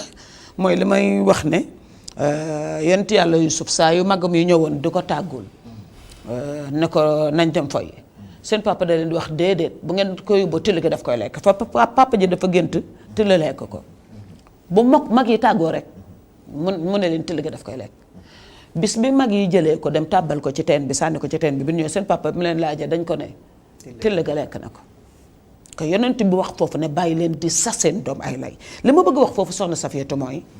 man dama gis ne viol bañ ko dalee nag génne ak di ko wax kenn xamatul léegi nu mel Imam Makhtar Gueye daf ma wax ne ma ne soxna Ndeye dem dama gis ay xale yuñ ne ay lesbiennes lañ loolu la ñuy dénoncé ma ne ko déedéet imam bul dem mu ne ma ne ko man dama ragal médiatisation ci lu bon ma ne ko yow Jamra bu ñu violé woon xale rek du dañuy ñëw wax la ko du da ngeen di jóg marche yuuxu mu ne ma ne ko léegi est-ce que viol taxate nañ ngeen marche soxna Ndeye li ñuy violé yëpp dañ ko mën a te marche ma ne ko lii foofu la jëm donc moo tax may yaakaar ne xëj na médiatiser lu bon bu ëpp benn man yaakaaruma ne doguma la sax mais solution boo gisee peut-être sax yenn émission yi am na ay bu dee émission ci boutique ay de plateau droit yi waaw yoo xam ni daanaka lépp luy xew ci kër yi moom la ñuy waxtaanee waaw ba nga xam ni vraiment intimité kër sax léegi daanaka amatul loolu tam est-ce que du danger ci bu ñu tuddee dénonciation mën na dem ba daanam kër dara dootu fa nëbbu daal kër nag day may épreuve dëgg la yu metti ak yu kii mais est-ce que dénonciation mooy forcément la panacée ni ko tubaab di waxee boutique de droit yi moom xam naa yéen a ngi ci réewu jullit ak seeni sœur seeni mbokk jigéen seen ay nawle jigéen ñun ñi nga xam te ñu yëngu ci wàllu diine bi waaye boutique de droit yi daal droit bi bu xawoon a islamique tuuti dana baax ci ñun lool dana baax ci ñun lool bàjjanu gox yi nag Imam Dame Ndiaye moom màggati yor la leen tuddee ndax li ngay wax dañuy dugg kër jàmbur taw borom kër ga du ko yëg. kon dañuy def loolu. waaw est-ce que loolu jaar ñoom it def naa ñu anonyme lañ nekk ñu ne fàng nag wane seen kanam waaw waaye li gën a bari ñoom ci anonymat la ñu gën a bari li ñuy dox. xam naa ne bu fekkonte ne woon ne anonymat boobu amul sax nit ñi dinañ gën a rafet njort ci ñoom, waaye xam naa ne def benn numéro boo xamante ne tey xale yaayam dina ko ne boo génnee di nga xam, mu génn ñu dóor ko rek mu daal di woote benn numéro ne sama yaay de man daf ma dóor, daf ma def lii, ñu daal di commencé xelal la waaw xale bi dañ ko méttital wala nangam alors que ñun bokkuñu conception bi ñu am ci yar ak nasaraan bi. kon loolu tamit tax na ñu bari am ak ragal ci bàjjenu gox yi, donte xëj na mën nañu ne xëj na yéene ju baax la woon, waaye daal xam naa ne suufu gi daal tax na ñu bari ñaaw ci njort imaam. ci bu fekkee kon am na ay li tubaab di wax am na ay wuute ci gisin bi ak doxalin bi. benn jubluwaay bi mën na am te mooy lan, mooy wormaal jigéen, yiir ko, sàmm ko, yërëm ko, ba pare nag defin bi ak doxalin bi am ay wuute yoo xam ne dañ ko war a ñemee teg sur la table waxtaane ko ba mu leer. parce que su ñii di wax fële à côté ñu ne association Siggil Jigéen ñoom ñu nekk fee di wax li ñuy wax, ñu jàppee leen ñoo xam ni du ñu tenir compte ci aada yi Sénégal ak l'islam, ay tubaab ñoo leen gemb di leen financer pour ñu yàq jikko yi, def jigéen ñi ay jigéenu nangam loolu baaxul ci ñoom ci seen image. waaye ñoom tamit suñu dégluwul réew mi ci wàllu aada ak wàllu l'islam ci seen i stratégie ak yooyu, loolu tamit day indi jafe-jafe. kon loolu moo tax ñu war koo waxtaanee, mais sinon lu muy indi mooy groupe bu nekk ci say bureau nga nekk fa naan man maay Sénégal daal, man maay defar Sénégal ci lii ak lii ak lii, ñii ay dof lañu wala xamuñu lu xew, wala ñi nekk fële ci wàllu l'islam ñoom tam daal ne ñii réseau Siggil Jigéen yi idées yi ñu fi indi dañ leen a ngemb pour ñu xeex l'islam. kon loolu yëpp danañ ci ñëwaat léegi, mais quand même ñu jox oustaz Zakaria Cissé. mais oustaz dégg nga li ñu wax yëpp, mais en particulier yow damay bëgg nga gën a ñëw aussi ci l'islam lan la proposé ci affaire violence faite aux femmes, en tenant compte de li nga dégg yëpp ni yow lan nga ñu mën a indil ci wàll boobu. ma dolli la ci benn laaj. am na ñoo xam ni jàpp nañu ne métital jigéen l'islam am na lu mu ci laale, ndax patriarcat, li ñuy wax patriarcat, maanaam le fait que l'islam jox kilifteef góor, baay, frère, loolu moo tax métital jigéen yomb ci dëkku jullit yi. dama koy wax ni mu tëddee boo ko gëstoo da nga koy gis, moo tax nañ ko ñemee wax ko. loolu am na ñoo xam ni loolu la ñu wax, xaw ma ndax Siggil Jigéen loolu mooy seen gis wala déet, mais dinañ jël il faut nga jox parole. da nga mais après dinañ ñëwaat xalaate ak di nga ci am commentaire après di nga ci ñëwaat di nga ñëwaat mu ñëw rek ba question bi ñëwaat. waaw voilà non moo tax ñu woo la. waaw moo tax voilà léegi kon. mais damay ni ñu xalaatee organisation mu ñëw rek ba nga ñëwaat ak ni nga xamante ni noonu lañ ko mu ñëw rek ba ma ñëwaat ci yow surtout nos sœurs. waaw mu ñëw rek ba ma ñëwaat dinaa la jox qu'elles sont en islam par rapport à nous. waaw c'est vraiment dommage. waaw après nga expliquer c'est vraiment dommage. am na liberté joxe xalaat boobu. non am na liberté. voilà léegi yow naa la jox nga expliquer wu. mais man war nañ ko mën a expliquer et nit ki xam nga. est-ce que dañu dund ci société boo xam nga wax nga 10 minutes il faut que nit ñi di comprendre ni la diversité et la tolérance, et puis nit ñi kenn ku ci nekk nga fa nga toog nga teg fa sa morom. waaw xam nga te bañ a yaakaar ni rek yow yaa toog ci dëgg, sa morom dafa nekk ci ay wala sa morom dafa nekkul ci diine, yow yaa nekk ci diine. sa interprétation yaakaar ma egg nañ foofu. malheureusement c'est comme ça. bàyyil ba nga jëlaat kaddu rek bàyyil ba nga jëlaat kaddu soo jëlaatee kaddu nga expliquer loolu yëpp. mais je pense que principe bu émission bi mooy ku nekk waxee ni mu xalaatee, te du nekk ne ku nekk dafa am foo bëgg a dugal sa morom, mais comme ni ma ko waxee ci defin bi ak ci nañ ko tëralee ak société bi li muy dund, réseau Siggil Jigéen am na nu mu ko gisee, am nañ ci droit. parce que ñun bu ñu bëgguloon nit ñi dégg ko duma la invité nga ñëw ci émission bi pour wax li nga xalaat, mais en même temps tam beneen jigéen boo xam ne sénégalaise la comme yow, moom tamit nekk ci beneen déggin, am na droit moom tam daal ne man nii laa gisee mbir mi. kon l'essentiel mooy ku nekk ñu bàyyi ko liberté mu exprimer wu dans le respect, et après ku nekk xalaat. Sénégalais yi di déglu émission bi ñoom tam am lu ñu ciy jëlee. léegi Oustaz Zakaria comme li ma la wax ni après dinañ ci ñëwaat, parce que am na beneen tomb bu ñu desee encore, xalaatu penc mi nit ñi tam ñu ngi suivre. su ko defee yow Oustaz Zakaria comme ni ma ko waxee, xam nga dama doon ñëw foofu moo tax ma ne duñ fi nëbb dara. dama ne am na ñoo xam ne dañuy wax sax ni te dafa am solo ñu wax ko, parce que Sénégal 95% l'islam loo fi bëgg lijjanti te jullit yi ànduñ ci dana xaw a jafe, muy mbiru jigéen muy beneen mbir. kon loolu réalité la. léegi su ko defee am na ñuy wax ne kilifteef bi l'islam jox góor ci boppam mooy indi problème bi, moom la ñuy tuddee patriarcat. ma jox la aussi beneen exemple da nga fekk ci alquran wadribihunna am na benn ay alquran boo xam ni day wax ne su ngeen toll ak seen soxna fii ak fii ak fii mën ngeen leen dóor loolu tamit dañ koy wax am na association ak ay jigéen yoo xam ni dañuy wax ne gis nga lii nekk ci alquran yu mel nii moo tax jigéen ñi mënuñu wóolu ne ci diine la ñuy régler seen problème loolu tam bu ñu ko ragal wax en tout cas yéen su ngeen ko ragalee wax man dinaa ko wax fii su ngeen ci tontuwul tamit après dinaa invité ñeneen ñu wax ci parce que loolu ay alquran la léegi est-ce que ñun ñoo déggul alquran ak yow oustaz faqih nga jurisconsulte nga ma jox la yow tamit nga développé ci wàllu boobu. jërëjëf Imam Mokhtar Ahmed Kanté gannaaw bi ñu sante soxna yi ak seeni xalaat yu rafet parce que ni ñu ko waxee rek ku nekk ak ni muy xalaate ak ni mu gisee te mbir mu nekk li koy defar mooy ñu ko séq ñu waxtaane ko ku nekk ak xalaatam ni mu gisee ñu xool li nga xam ne mooy li gën a baax pour askan wi ñu def ko moo tax wuute bi ci wàllu xalaat yooyu wàññiwul dara parce que loolu yëpp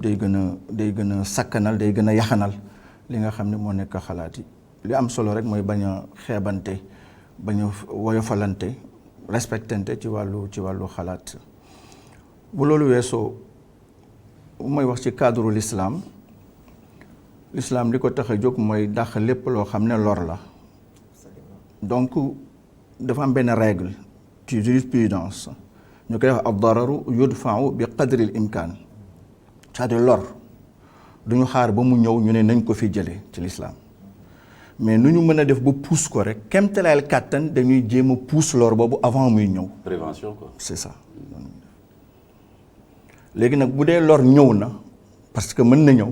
ak luñ ko pousse mën na am lu ñëw mais bu boobaa ad-dararu yuzaal bu boobaa lor boobu tamit duñ ko seetaan dañuy def kemtalaayal kàttan pour jëlee ko fi mais suñ ko fi jëlee aussi duñ ko fi jëlee ak lu mel ni moom beneen règle day ñëwaat. mooy ad-dararu laa yuzaalu bi misli lor duñ ko dindi ak lor boo xam ne dafa tolloog moom wala lor boo xam ne moo ko ëpp suñuy wax ci wàllu diine yi nañ respecté diine yëpp parce que bépp diine bu jógee ci yàlla diine la bu jógee ci borom bi mais dafa am ay valeurs yoo xam ne ñoo ko bokk diine yëpp sàmm askan sàmm bakken sàmm diine sàmm nit ki diine yëpp ñoo ko bokk parce que loolu moo tax diine yëpp ñëw ma gis ni dàqal lor boobu soxna Safiya wax na sànq delluwaat suñuy valeur d'accord na ci ak soxna Ndey booy xool bu njëkk ba ci wàllu yar ci biir kër gi góor ñi ak jigéen ñi même bu ñu bokkee ndey ak baay am na âge bu ñuy toll dafay am limite boo xam ne dañuy séparé wu Yonent bi sallallahu alayhi wasallam nee na bu ñu amee 7 ans góor ñi ni leen commencé digal julli mais bu ñu amee 10 ans nañu séparé wu même néeg góor ñi jigéen ñi bu ñu ko bokkati xoolal même benn lal bu ñuy tëdd suñu mënee séparé wu góor ak góor nañu séparé wu bu ñu bokk benn sër boo xam ne dañ koy sàngoo loolu yëpp c'est éducation sexuelle ci biir kër gi ñuy sàmm ba ngeen fàttali ko soxna Safiya soxna Ndey bu njëkk ba da ngay gis bu fekkee ne góor gi day dugg trop ci jigéen ñi wala jigéen dugg trop ci góor gi ñu ne góor ña ca góor ña jigéen ña ca jigéen ña ak lañ ca daan toj. kon loolu doon protéger jigéen ñi. bu baax c'est-à-dire mooy yow toujours góor ngay nekk ci biir jigéen ñi am na jigéen ñoo xam ne ñoo bëgguñu sax ku leen séparer góor yi parce que dañu ne dañ leen war a jaxase mixité. Imam Kanté comme ni nga ko xamee yow.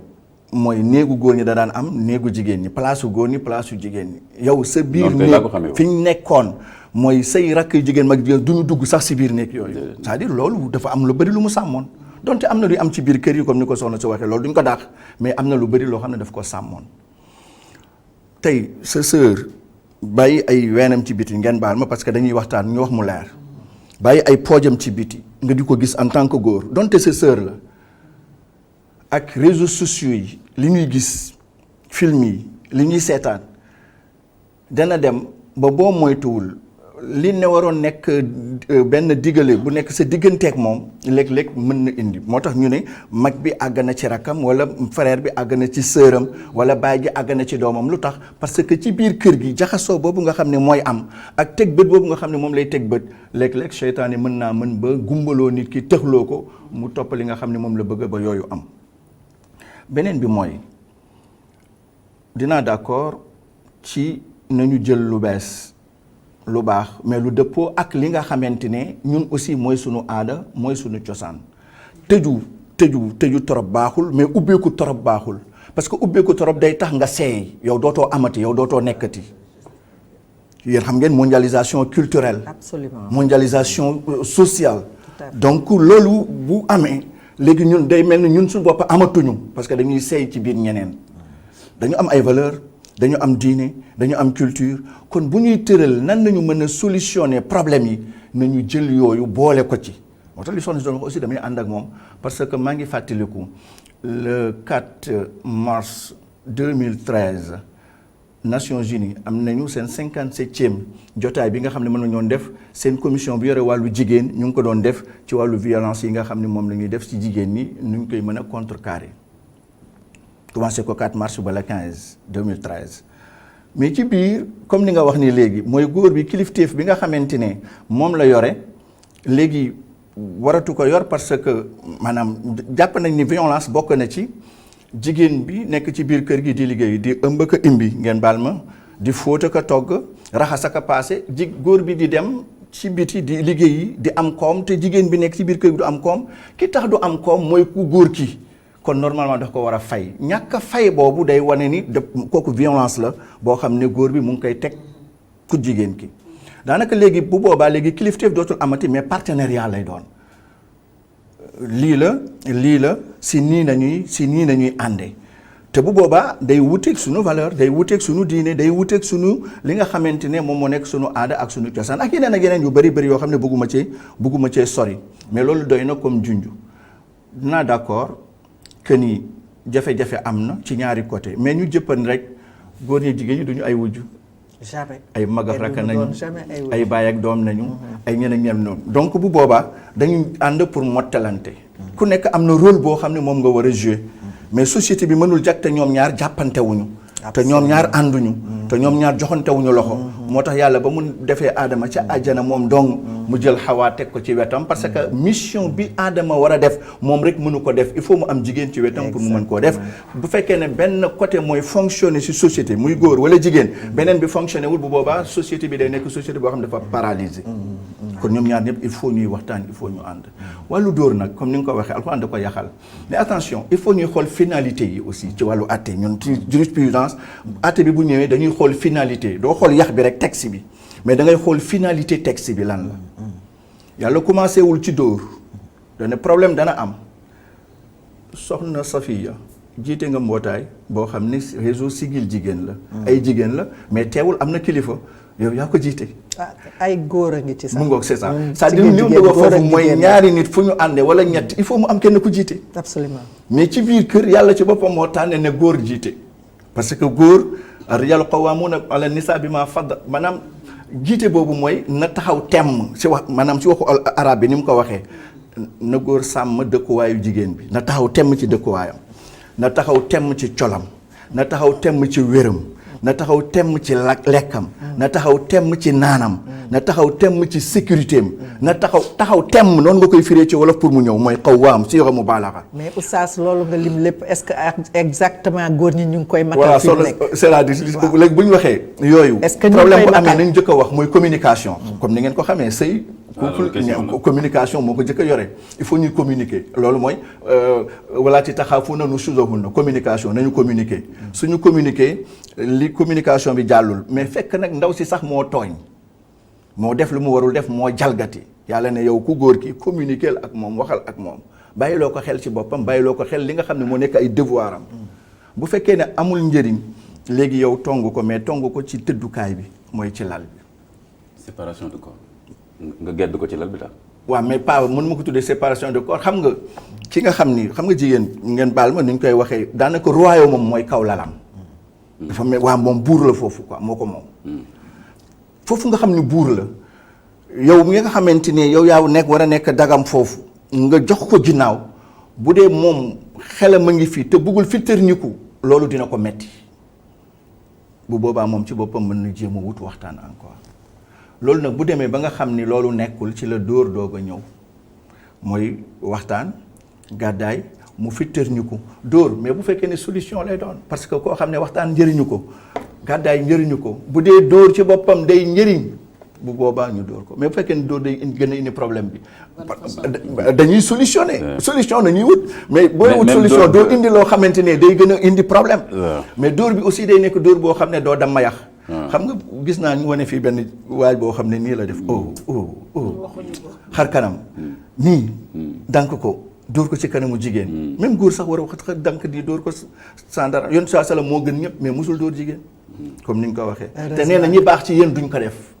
c'est-à-dire foofu dañ koy wax mal nécessaire la xam nga ñaar yu bon su dajee lii baaxul mooy séparation baaxul parce que njaboot gaa ngi fi dóor baaxul c'est vrai dóor baaxul mais séparation njaboot gi ne fi ñu dem tasaaroo ak conséquences yi ke ne bu fekkee ne dóor bi bu amee dama yax du am deretal du am toj dara du am ba noppi mu toogaat ñu sàmm njaboot bi ñaari mbir yoo xamante ne benn baaxu ci mais ban moo gën a woyof ci ñaar yi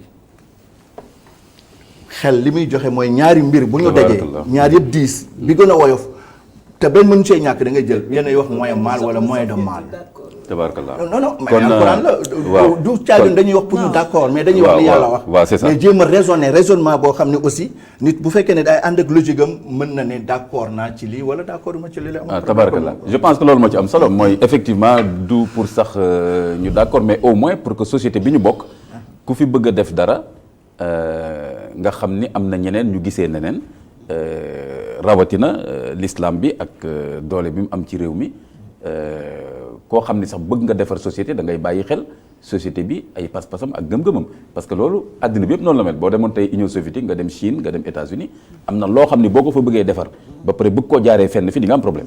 parce que dafa am ñoom tam lu ñu tëralee seen réew Sénégal tam l'islam daf fi am doole boo xam ni ku bëgg a def dara am lu ñuy wax intelligence sociale da ngay xool nan ngay comprendre référence u l'islam yi ak nit ñi li ñu gëm pour nga mën ko jaaree foofu mais boo bëggee affronter loolu mën nga am ay jafe-jafe yu bari yoo xam ni mën na la cee fekk donc man li ma retenir ci yéen ñaar seen wax mooy ne am na ay divergence maanaam am na peut-être defin bi ak fi ñu ko bëgg a jaaree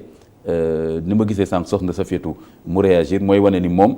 gis na ni kon am na lu ñu wax loo xam ni àndu ci léegi nag problème bi mooy que suñu émission daanaka 10 minutes moo ci des te am na benn pàcc boo xam ni moom la ñu waroon xajal li ñuy wax xalaatu penc mi su fekkee ni may ngeen ma xool ak techniciens yi bu fekkee am na quelques questions yu fa ñëw wala quelques messages bu dul loolu ñu jàll directement ci xalaatu penc mi ma def ko benn débat benn yoon. xalaatu penc mi.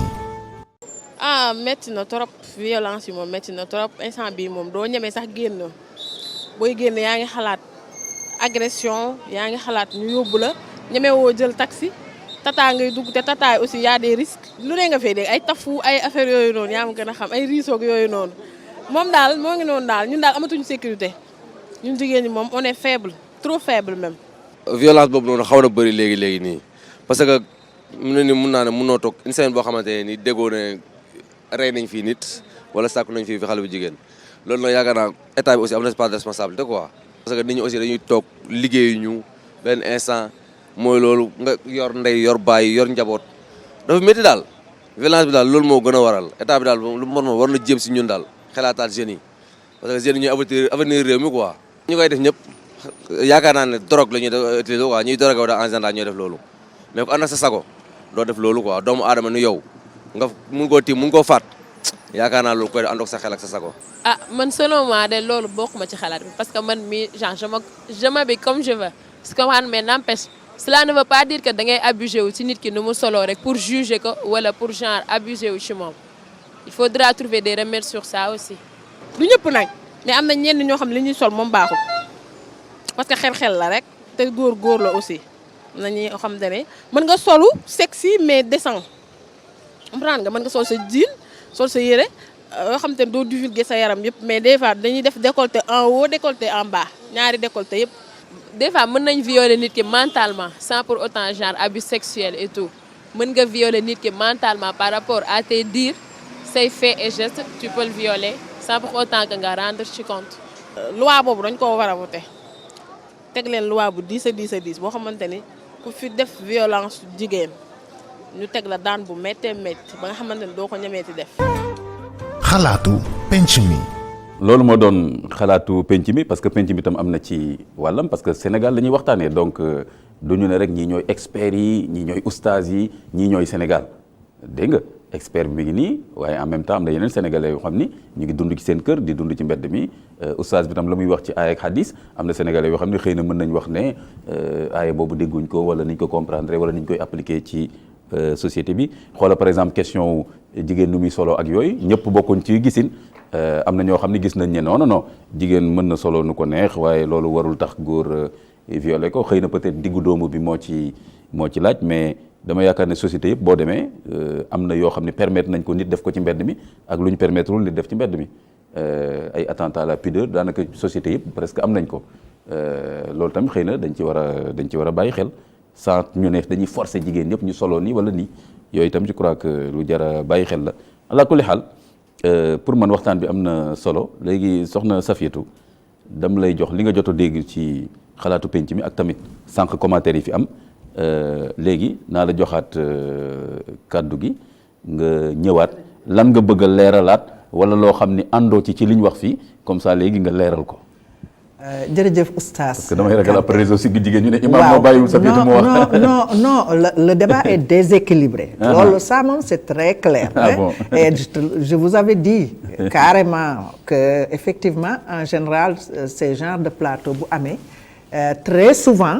su fekkente ni vraiment raisonnable nu day daal di indi problème ñun li ma bëgg a d'abord ñu comprendre moo di ñun ñëpp ay jullit lañu ala kulli haal kenn warula yaakaar ni yow yaa nekk ci sa dëgg sa morom nekkul ci dëgg ñun ñëpp ay doomu soxna lañu et sunu diine la ñuy dund même bu fekkente ne dañoo kuréelu nekk ci ay organisation de femmes yooyu ci société bi ñuy dund dañu respecter les valeurs loolu leer na beneen bi moo di la question sur les conventions le droit international. Voilà. Mais loolu àdduna ci boppam moo tëddee noonu ci jamono bii ne Nations Unies ba ñu ko taxawalee askan yi yépp bokk ci y compris Sénégal y compris Arabie Saoudite y compris keneen ak keneen lan leen jox dogal ñuy teg charte di saytu nan la askan yi tëddee nan la peuple yi nekkee di xool la nga xamante ni moo ca sikk ñu di ko tëral di ko waxtaane di tëral charte yi kon nag ñun mënuñu wax ni Sénégal d'abord tout le monde réfute ne c'est pas un pays laïque parce que nous sommes à 95% musulmans mais nous avons opté pour vraiment une société boo nga xamante ni danañu tolérer ñëpp parce que les 5% de chrétiens qui vivent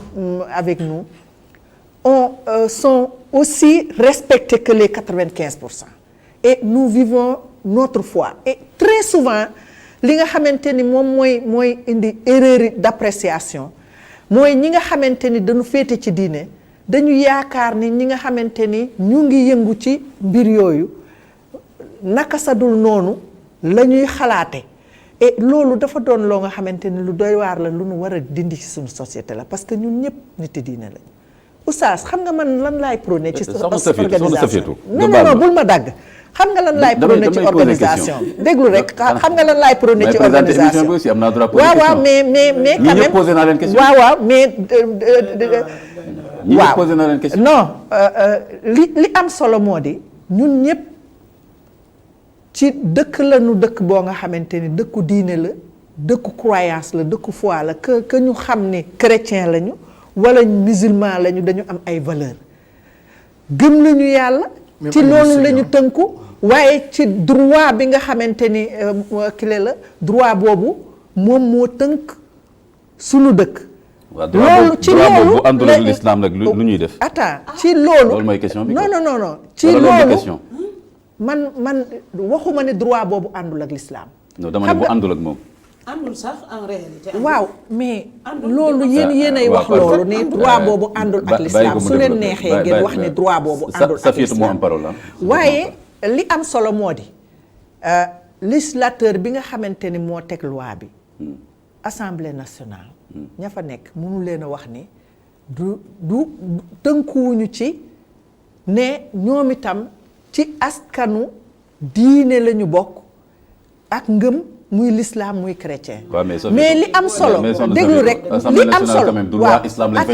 waaw déglu li am solo moo di Sénégal tënkuwul ci charia. waaw kay charia ci boppam Sénégal tënkuwu ci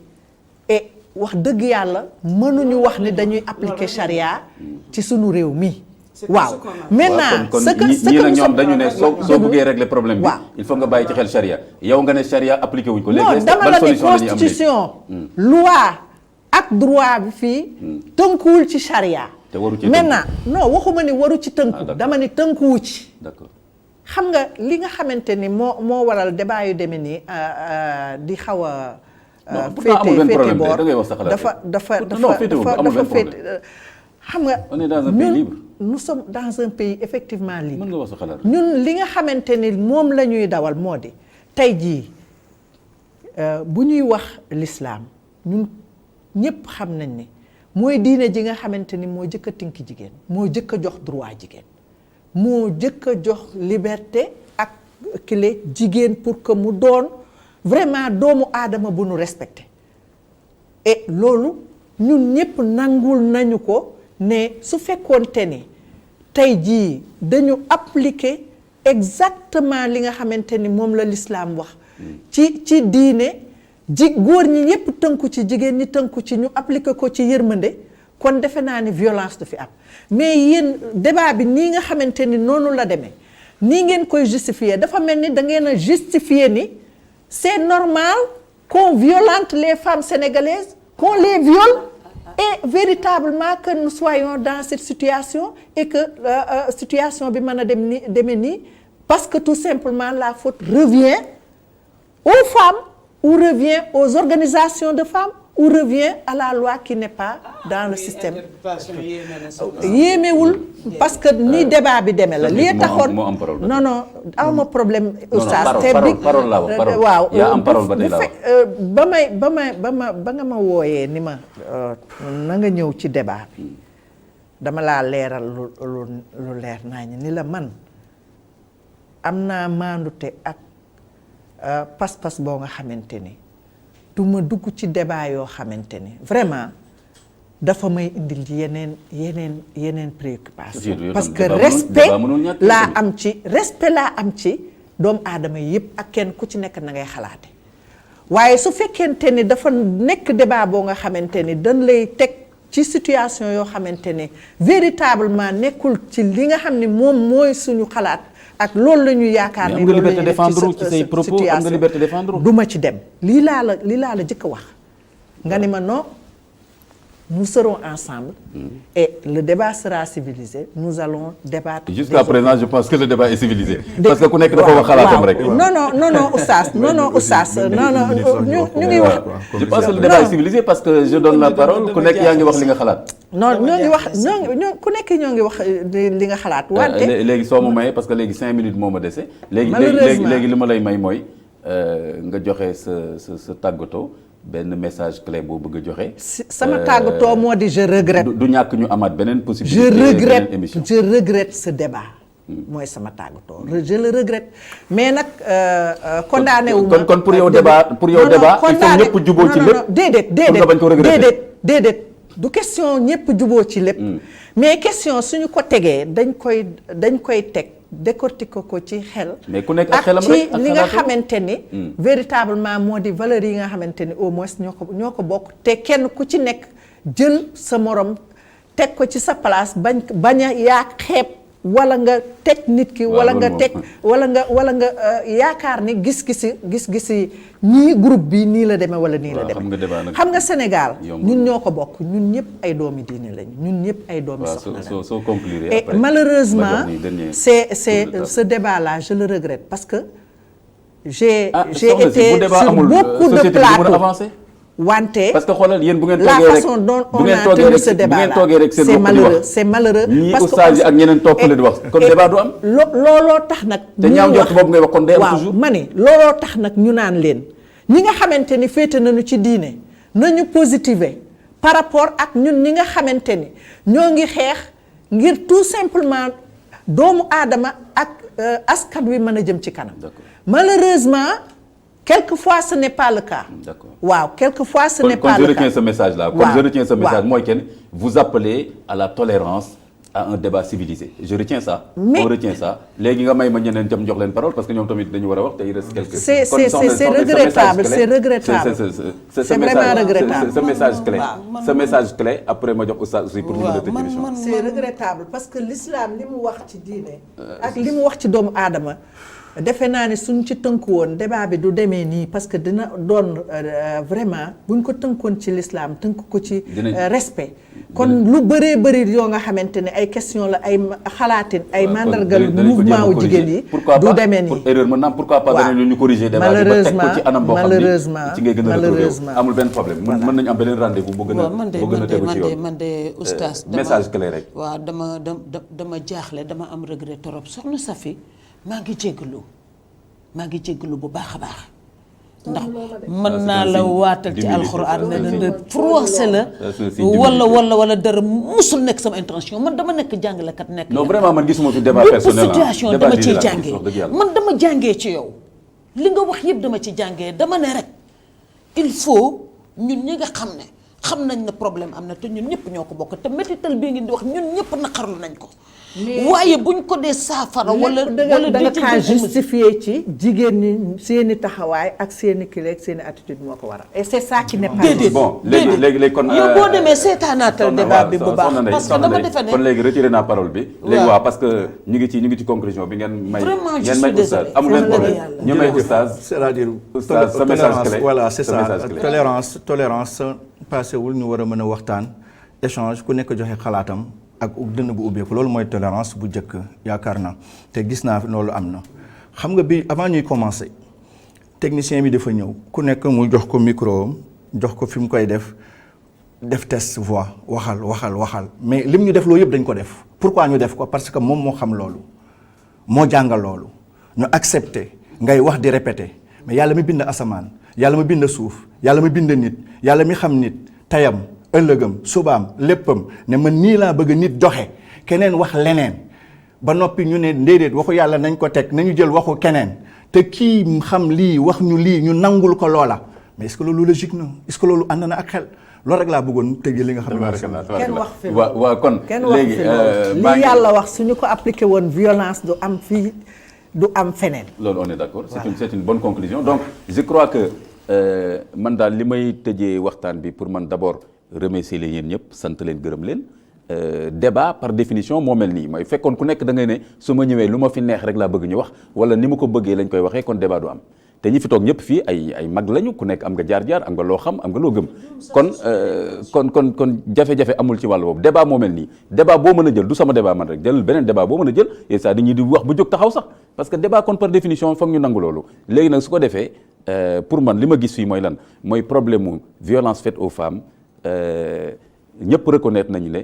jafe-jafe la bu am ci société sénégalaise léegi nag nan lañ koy saafara am na ñoo xam ne ku mel ne soxna Ndeye Diop ku mel ne oustaz jàpp nañu ne nañ gën a jox cër l'islam ak sunu aada yi ci wàll boobu soxna si tamit moom jàpp na ni loolu jox nañ ko cër et que bu ñu ñaaw njort ci ñoom jàpp ne ñoom leneen la ñuy doxal pour man très bien kon on est d'accord ci loolu su ko defee li ñuy répété moo di sunu aada yi suñu valeurs yu rafet yi nañu ko jëlaat tënkaat ko delloosi ko mais ne serait-ce que sama début waxtaan loolu laa wax ni nañu jëlaat famille bi yaraat njaboot gi tënk leen ci diine waaw man nag maa posé ay questions yu tax nit ñi génne ay xalaat yoo xam ne mën na am wute am na waxee ni parce que dañoo topp tubaab yi moo waral ñu indi lii alors loolu beneen affaire la non da nga ciy tontu rek c'est-à-dire que bu ñu la ko waxee nga tontu ci rek parce que loolu mooy débat nga tontu ci rek nga leeral leen ne da ngeen juum li ngeen wax du noonu loolu rek moo am solo. soxna si su ko defee malheureusement mbokk yi c'est comme ça mbokk yi su ko defee kon maa ngi gërëm di remercier baax soxna Safi Diop présidente réseau Siggil jigéen ñi di remercier soxna Ndeye Diop di remercier oustaz imam Zakaria Cissé di jéggalu lépp loo xam ne tolof la mais débat moo mel nii foog ñu ñeme ko. amul problème di waxante su ko defee amul problème jeudi prochain à la même heure seen émission càmbar ci diine wasalaamaaleykum wa rahmatullahi. waaleykum salaam wa rahmatullah. waaleykum salaam.